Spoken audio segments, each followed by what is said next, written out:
Well, there's a title race on in Spain. Real Madrid with a 3-point lead over Barcelona. I want to have a look at this weekend before we look longevity for this title race.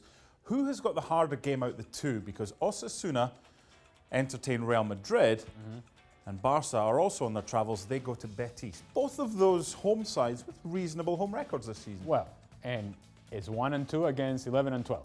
So it's actually a very similar game for both of them. Now, there is an emotional component to the Barcelona game because it's, of course, Quique Setién going back to manage where he sort of came to prominence and where his name started bouncing around because of his success with Betis and how he left the club.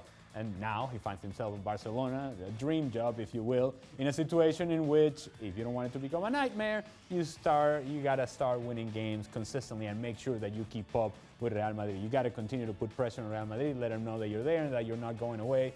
No pique. It's also it's a situation that's going to create problems for Barcelona, and the fact that now you have Luis Suarez and Ousmane Dembele out for the season. So it's a challenge for Barcelona.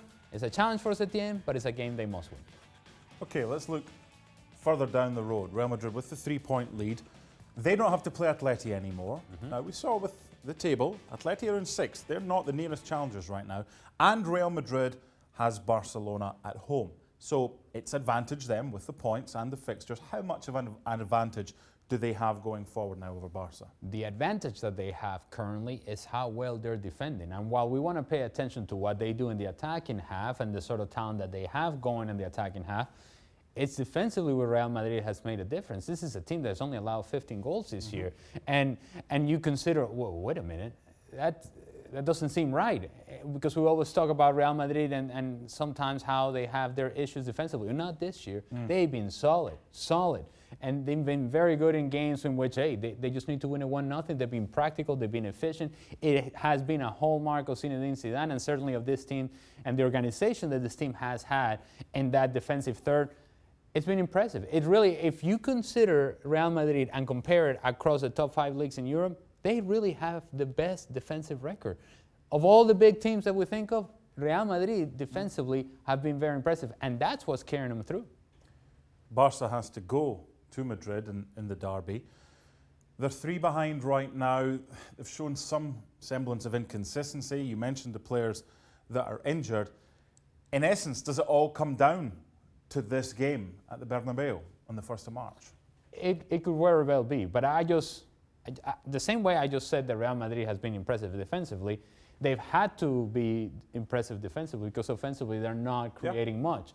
And so if you play a lot of games as 1-goal games, maybe something happens. Maybe there's a penalty kick. Maybe there's a red card. Maybe there is something that goes against you. And now you have to chase the game. And Real Madrid hasn't proven that they can score multiple goals in multiple games with consistency. And so I think they have to improve offensively. I think Barcelona has to improve defensively. If both of them improve in those areas and then they go into Santiago Bernabeu, yes, that is the decider. But up until then, it is Barcelona's job to make sure that they do not lose contact with Real Madrid, that they keep themselves within 3 points, and that Real Madrid knows very well that Barcelona is right there. Finally, if you're the Real Madrid representative, I'm saying to you, you can get 1 trophy, but it's only the league or the Champions League. What are you taking? That's a difficult one because traditionally you would say, well, yeah, the Champions League. But this is a team that's been very successful in Champions League over the recent years and not so much in the league where Barcelona have been dominant. And so maybe you want to grab a hold of your league, you take care of yours first, and then you consider what happens in Europe. Okay, a lot of big games coming up, starting this weekend for both Real Madrid and Barcelona. Well, thank you very much for watching ESPN on YouTube. For more sports highlights and analysis, be sure to download the ESPN app. And for live streaming, premium content, and let's not forget as well, ESPN FC 7 days a week. Subscribe to ESPN+.